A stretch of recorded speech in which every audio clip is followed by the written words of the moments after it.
Welcome back to another episode of Harmonious at Lunch, the show that fuels your business success. I'm Brandon Gano, your host and guide through the world of harmonious business growth. Today, we're unlocking powerful strategies with industry experts to help your business thrive. If you're a business owner, entrepreneur, or executive, you are in the right place. Join me and our incredible guests today on the journey to clarity, growth, and success. It is time to revolutionize your approach to business. Let's dive in with another episode of Harmonious at Lunch.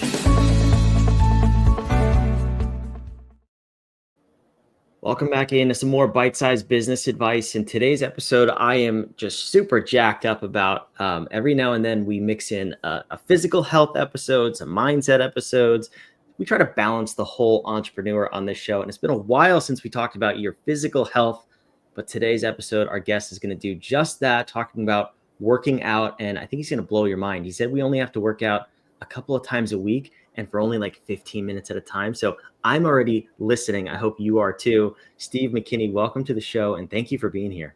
Brandon, pleasure. My pleasure to be here. And I'm excited about this because this is my passion. This is something I've been doing for over 35 years. And I know it sounds crazy, but I have so many testimonials on how this stuff works for people. And I still see it to this day. And so, yeah, I'm excited to jump into this and talk about it. I love it. So in the time it takes to listen to one of these episodes, you could be getting a workout done 15 minutes twice a week. And in all that time you save from going to the gym, well, you should just subscribe and listen to way more of these episodes. That's my opinion. Do whatever you will with that information. But you can work out and listen to the episode at the same time. And so you should be your timer. That's even better. Steve, I'm going to send you an extra check for this episode. Thank you for that. I love it. So let's dive right in here because this is a very interesting topic. You claim, and I want to hear more about this, two workouts, 15 minutes each a week, and we're going to be jacked like Arnold Schwarzenegger. I added the last part, not you, but we're at least going to be healthy. Tell me about this. That's the bottom line. You know, the thing is, and I'll just give you a quick background. I've been doing this for over 30 years. And what I did when I started is I kept records of what people could do. Not what they could do for a minute or 6 weeks or whatever, but what they could do for a lifetime. And I came up with a system that's called weight training, walking, and watching your diet. And so, but the weight training part of it, I'm going to explain to you why we do it in a short period of time. What happens to your body when you go to the gym, if you watch a person do a set of exercises, they move the weight really fast, then they rest, and they move the weight really fast, and then they rest. You know, they do 4 or 5 sets of 10. They work out 5 days a week. To me, that's a part-time job. If you're working out an hour a day, you're spending 20 hours a month. That's a part-time job. So, but if you think about the amount of work that they do, barring the rest, they're only working out 10 minutes because they're resting the regular amounts of time. So what I have done is I remove the rest times. So, and I'll just explain how your muscles work. So you have 4 different muscle fiber types. These are called slow oxidative, fast oxidative glycolytic, and fast glycolytic. And what you want to do is the thickest muscle bundle is the last one. It's called fast glycolytic. And your muscles, what they do is they fatigue in a sequential order. They're recruited in a sequential order based on the force that your body is using, the amount of weight that you're lifting. Now, you don't have to lift super heavy weights. You have to find a weight that keeps you under the load, meaning your muscles are tense the whole time. You're not unloading the weight at all. You want to keep it under the load for 60 to 90 seconds. And so what I do with my clients and how I put it together is we start and we move very, very slowly, keeping the muscle loaded. We're not moving fast. We're moving anywhere from 5 to 10 seconds down and 5 to 10 seconds up based on the movement and the length of the movement of the exercise. So the first muscle fiber type gets fatigued. Then the second one is called on. Then the third one is called on, provided we keep that muscle tense the whole time. And we're trying to get to that 4th muscle fiber type. Now, when that's happening, Brandon, here's what's going on. Your muscles are shaking. They're burning very, very deeply as if they're on fire. You want to learn to embrace that. That is really important to embrace because that's where the magic happens. Once we get to that 4th muscle fiber type, which is right around the 60 to 75 second point, based on the client and their individual muscular makeup, that 4th muscle fiber type takes anywhere from 2 to 20 seconds to deeply stimulate, or what I call inroad. It just fatigues it deeply. But here's the interesting thing. It takes 4 to 10 days for that muscle fiber types to recover. So when I say you only need to work out 2 days a week, that's really the truth scientifically. Then, Brandon, what I do, because people ask about cardiovascular, does it help cardiovascularly? And so what I do is I go from one exercise to the next with very little rest time, actually kind of a rush factor. So I do a pulling movement and then I do a pushing movement, which is called an antagonistic muscle group. That way the pulling muscles are recovering while you're still using the pushing muscles, yet your heart rate is highly elevated for that period of time. Does all that make sense? Absolutely. Yes. I'm going to tell you one thing real quick that I've been studying, is this helps your heart incredibly. It helps your heart because we're continually pushing pushing blood through your body. And so it helps your heart so much. My resting pulse rate, 38 when I wake up in the morning. I've Wow. been doing this stuff for years. It's absolutely incredible. So that's how we approach the weight training part.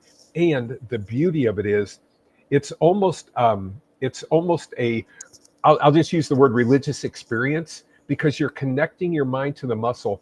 And for that period of time, the world goes away. And the problem with entrepreneurs, business owners, we have these high levels of stress. Our minds are always racing. So I use that workout. And I did a workout today, actually timed my workouts. Mine was 14 minutes and 57 seconds today. I did 6 exercises and my legs are still wobbling. And so, but the stress, it kind of goes away. It helps so much. So hopefully all that makes sense. I know I threw a lot at you there, but Yeah, no, I mean, yes, it is a lot, but I mean, it makes sense, and it's interesting to think because I used to be in that camp where I'd go to the gym, I 6 or 7 days a week, for about an hour, hour and a half, and you're right, it really is a part-time job. Now, I do like the part of the gym where you kind of get to zone out and you don't really have any other responsibilities. yes. So that's part nice. That part is nice. You have the community aspect of it. So, I mean, if anything else, I guess you could still go to the gym and hang out with your friends who aren't going to work out like this. So But true. do you need a gym membership? Like, or do you have to have weights No, in a gym for this, or can you do it at home? I have in my book, I put a home workout and a gym workout. I illustrate every single exercise on how to use those exercises, how to do them properly. And I always tell people, listen, I'm casting a broad net and I have a lot of exercises in there that you can do. And when you follow it, you do the exercises you can. If an exercise hurts, you simply don't do that. Not everybody can do every exercise, but no, I have it set up in that way. And then I always suggest, if people can, just to take a 30-minute walk a day. It's just so good for your brain. Hmm. It's just very, very, it's just very freeing to have that time. Yeah, So I love that, and that's part of my daily routine. Not today. I'm just going to admit it because it was raining out, and I'm a big baby. But I'm that's with my you. Yeah, okay. Good. I'm with you. Me Listen, and Steve are big babies. yeah. And Brandon, real quick on the way I do this also, if you're training every single day, your joints are eventually going to show that. I was on a podcast with a doctor who is 50 years old, very nice guy, but he did these crazy workouts. And he was telling me after the podcast, he goes, dude, I'm going to follow what you said. My joints are killing me. And I go, they're not going to get better if you keep doing what you're doing. Yeah. I never hurt the joint. I only train the muscle. And your bone density gets increased through that in the middle of it as well. So there's so many factors that figure in.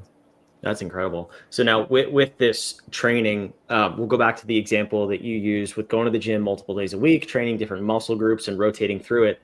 Are you training kind of the whole body at one time, or do you alternate to different muscle groups? It just depends. Generally, the first programs are full body. For me, at this point, you can become what I call an expert. I'm a jujitsu guy, and Mhm. so I'm a black belt in jujitsu. So I always say you can become a black belt in learning to stimulate muscle. Most people go into the gym very mindlessly, saying, I'm going to do 3 sets of 10 on this exercise. I don't do that. We go into the gym with a thought process. We have a plan, and we go in and we stay super focused. And the goal is not mechanically moving the weight, Brandon. The goal is to deeply stimulate the muscle. The weight is a tool. I use totally different measurements. Now, in the book, I cast a broad net, so I talk about doing 8 to 12 reps. I didn't use the time frame because I usually do time, but if you do it correctly, you're going to be under that load for a particular amount of time.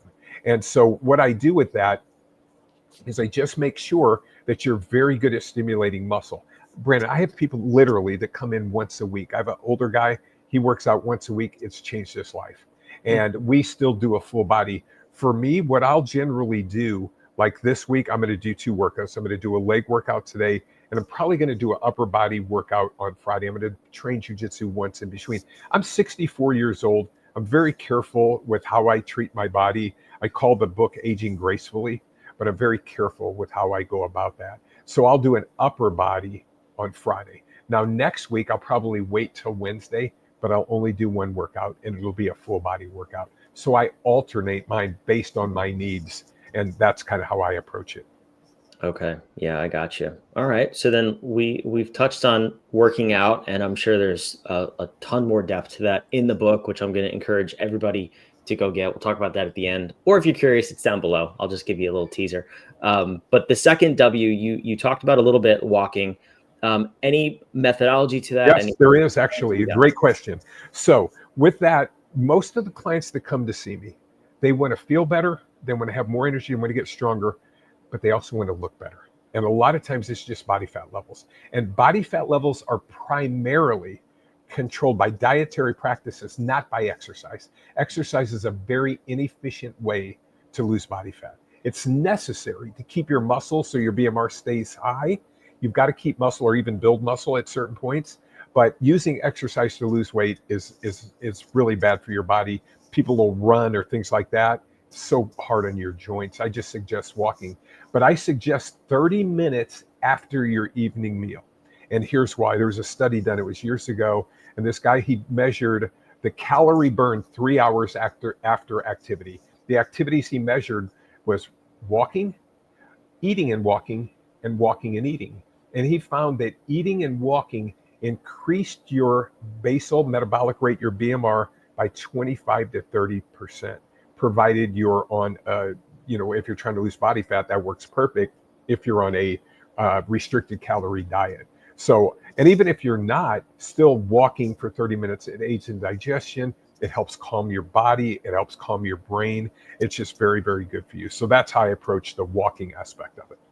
Is there a certain window after you eat your evening meal? Did I miss I that? like to have people walk within 15 minutes. And there's actually a reason for that. There's actually 2 hormones in your body. One of them says, I'm hungry, and one says, I'm full. Leptin is a hormone that says, I'm hungry. And leptin happens relatively quickly. There will be a point in your day you're going, man, I'm starving right now. And I think that's just a God-given design to keep us from starving. And then when you get full, ghrelin is entered into your body from your stomach to your brain to say, I'm full. Ghrelin takes anywhere from 30 to 60 minutes for that hormone to reach your brain. So I have people eat dinner, within 15-minute window, take a 30-minute walk. Guess what? Now we're using hormones to our advantage. Everything that I do has a reason. Nothing is haphazard. What I'm trying to do for people is show them, listen, you can get in shape in a very short period of time, provided you follow the rules. And it's simple. It's not easy. You have to really make a commitment, but it simply works. Yeah, I love that, and I love that you're using science and logic to your advantage, right? I mean, let's make it as easy as possible for ourselves. I do want to just ask a question real quick, and see if you've heard about it, how you feel about it, and how it compares. So I haven't heard this methodology of walking after your evening meal. I'd love to try it though. But I've heard Gary Brecka's 30-30-30 methodology. Have you heard of that one? I haven't. Tell me about it. The brief overview is you eat 30 grams of protein within 30 minutes of waking up, and then you do 30 minutes of basically walking, light cardiovascular activity, and you do that for 30 days. You'll see a difference. So his is obviously first thing in the morning. You're saying after your evening meal. I mean, how do you feel about that? Just hearing about it for the first time. Mine's not a law. It's a guideline. And there are some people who can't do a walk after a evening meal. I just say walk when you can. And so that's how I approach it. And when it comes to dieting, protein is a big issue. And that's we're seeing a lot of research on that. I think I think people are trying to eat too much protein, and I don't think that's good. So I don't go with like I have to have 200 grams a day. When I'm giving my guidelines for people, for men, I say try to stay within the 90 to 120 gram window. For women, a 70 to 90 gram window. I think what he's doing is probably very wise. It sounds wise, and so I don't think we're super far apart on those things. Yeah. So yeah, Moral of the story, move, right? I yeah, mean, that's it. It's just getting out and getting walking, and then not overdoing anything, just treating your body graciously, and then looking at this from a lifetime, a longevity perspective. And that's kind of what I'm after in the middle of that. yeah, I love it. I agree with that. And I want to try both ways and kind of compare what works for me. I think And that's kind of, that's it. You got to individualize it. yeah. Yeah. So you touched on a little bit with the protein and the diet. The third W is watch what you eat. Let's talk about that for a couple of minutes before we wrap up, because Sure. that to me seems like it's the hardest for By far. everybody to individualize. How do you And approach that? the reason it's so hard is because we have food companies whose primary goal is to addict us to food. Yep. So my answer to that is eat real food. And so fruits and vegetables, the typical stuff we do. But I also say you also have to find the diet practice that fits you. I huge love intermittent fasting. I unfortunately developed something called silent GERD, so I haven't been able to do that. I had to change my lifestyle a bit. It's probably stress related based on being an entrepreneur. And so, but I've made those adjustments, and I'm doing better with that. So I just think finding what fits you. So it just depends. Dietary practices are going to be related primarily to your goals. And when I have a client that comes in, this client that came in the other day, she weighed 167 pounds. I said, okay, and she wanted to look better and feel better. I'm like, okay, here's how we're going to approach this. But let's set your first goal at 149 pounds, which is 18-pound loss. And but I always like that, like you want to go 150. I like to get one below that 10. And so I set that first goal for her. Then what I do for her is I say, okay, so what I want you to do is you're going to have to know how much food you eat. Most people lie to themselves about how much food that they eat. It's just very normal. I don't eat that much. I hear that all the time. The guy come in at 284. I'm like, bro, at 284, you're eating that much. I don't mean to be insulting, Math but says you're lying. exactly. And so what I do, I really think it's important to actually know how much food you're eating, to count calories. And I know that's very old school, but if you're eating foods that are very filling, that have a lot of volume, an apple as opposed to a Snicker bar, have a lot of nutrition, you're not going to be starving. Your body is going to, that leptin and ghrelin thing is going to actually happen. So if I'm looking at a client that needs to lose some body fat, we have to reduce caloric intake by about 500 a day. We don't want to go starving, but we're creating a calorie deficit. If I have a client who wants to gain weight, we create a calorie surplus. And if I have a client right where they're at, they feel good, I say, stay with what you're doing, just eat really quality food and make sure you're hitting, that 90 to 120 grams of protein for men, 70 to 90 for women. But what I also try to do, Brandon, is I really try not to overload the client with too much information. I simplify it. And that's when I do private one-to-one coaching. I'm like, listen, here's what's going to work. And those things, they just help people so much. Just little tweaks that people don't know, because I've been doing this for a long time, is a life changer for them. Yeah, I mean that's kind of my takeaway from this episode is nothing you said is so crazy or far-fetched that No. anyone couldn't do it. And I think that's the encouraging part is, you hear about a lot of different diets and exercise routines that kind of border on that part-time job philosophy. And I really like everything you're saying. And I want to try it myself first and foremost, but then I also want to see more people do it, because with such little time and effort, but such a massive potential payoff, The benefits, it's almost they're foolish not there. to. Right? Yeah. And the problem with the fitness industry is there's money to be made, and you have all these influencers, and then they have to put stuff out there to stay relevant. I've been preaching, I got a Rotary Club visit tomorrow, and I was thinking about this today. 25 years ago, I went to the Rotary Club. I already developed the system. I have the same, there's the system's the same. I've tweaked it and I've learned more. I'm always deep diving into like my heart thing there's a long explanation. We don't have enough time for that, but I have a great explanation on how I'll get clients that have a heart attack, and training them properly can actually, this is going to sound too crazy to believe, but it actually is like getting a stent in your heart. And the reason for that is the stroke volume is very high with how I train clients. I'll stop, but I could just go on just a whole thing on that one. You opened a can of worms there. I did. I could just get fired up about it. Yeah. So I just really love this stuff. So I'm very passionate about it, and I want to help people. I want people to be great, and I want all the entrepreneurs to do well. I know how hard it is to run your own business. It's just a challenge. Absolutely. And working out and being healthy is at the forefront of running a good and healthy business, because if the leader's not healthy, the business isn't either. I promise. I've seen it over and over. So Steve, I can't thank you enough for being here. My pleasure. My pleasure. Where can the listeners go to get a copy of your book, and also learn more about you and hopefully entrench themselves in what you're doing here?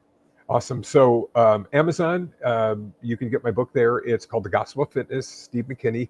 How to age gracefully, basically. And then if they want to get in touch with me, you have it on the screen, fitnessandmore.net. That's the easiest thing. There's an intro workout there. Just fill out a form. I'll get back with you and help you in any way that I can. I love it. This is so awesome. Thank you so much for being here, Steve. My pleasure. What a joy. For those of you watching, listening, first and foremost, make sure you subscribe. I love bringing these episodes to you, getting the different perspectives and helping you grow not only your business, but this is your personal life and your health too. It's so, so important to growing a successful business. If you want to go get those links, it's down below in the show notes wherever you're watching and listening. See you on the next episode of Harmonious at Lunch. Thanks for listening to another episode of the Harmonious at Lunch podcast. Make sure you subscribe on whatever platform you're on, and we want to invite you to join us in the Small Business Success Facebook group, our private group where guests and listeners come together to grow your business. We want impact-driven entrepreneurs who are ready to go to the next level in this group so we can all share ideas, collaborate, and grow our businesses together. Go to whatif.com/group, and we want to invite you to join today. See you on the next episode of Harmonious at Lunch.